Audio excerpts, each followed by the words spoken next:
السلام عليكم يا أصدقاء، كيف حالكم؟ اليوم سوف نكمل حديثنا عن الرواية في طنجة بعد محمد شكري. لقد قلنا في حلقات سابقة أننا سوف نحاول تتبع واستخلاص وفضح تلك السمات الفنية والجمالية واللغوية والتخيلية التي تزخر بها الرواية في طنجة بعد شكري، وتعود بنا هذه السمات إلى أصولها لقراءة شفرات جيناتها، وبالتالي تحديد أهم خصائصها البنيوية والسيمانتية. من هذه الخصائص أو الأصول أو الجينات أو السمات الفنية والتخيلية والتي تهم الرواية بطنجة، والتي يمكن تسطير بعضها من خلال 3 مصادر هوياتية للرواية الطنجية. نسطر المصدر الأول هو ميوعة أدباء الجيل المتعب، المصدر الثاني هو غرابة بول بولز، المصدر الثالث هو وقاحة محمد شكري وحياته الكلبية.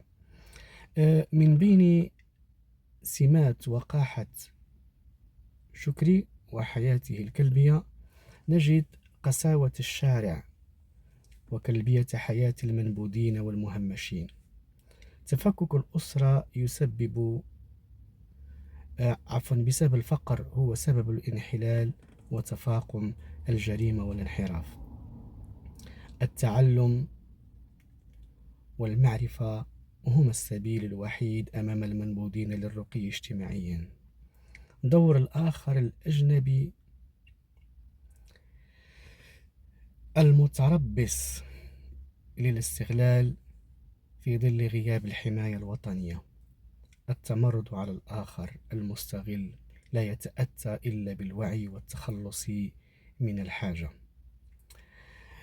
ومن بين سمات ميوعة أدباء الجيل المتعب نجد الخروج عن القانون، الشذوذ الجنسي، رفض القيم الجديدة للمجتمع التي أفرزتها الرأسمالية، الانجذاب إلى الروحانية والثقافة الشرقية، التعاطف والتآزر فيما بينهم. ومن بين سمات غرابة بول بولز نجد أيضا تصوير طنجة على أنها مدينة الغرابة، استقصاء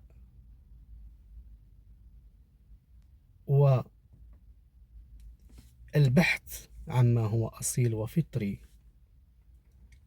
في الآخر، كره الماضي، الهجرة والتنقل، واختيار المنفى للهروب من الوطن المكروه.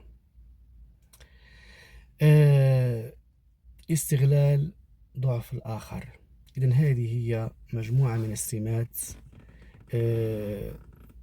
التي يجب أن نستقصي أو سوف نحاول ترصدها من خلال المنهج الوصفي التحليلي لرواية وحي آلة كاتبة ليوسف قرماح كنموذج. وسنبدأ في الحلقة المقبلة بما يسمى ما قبل النص لاستلهام أو لاستقصاء هذه السمات. أتمنى أن تكونوا قد استمتعتم واستفدتم من هذه الحلقة. شكرا لكم وإلى اللقاء، تحياتي.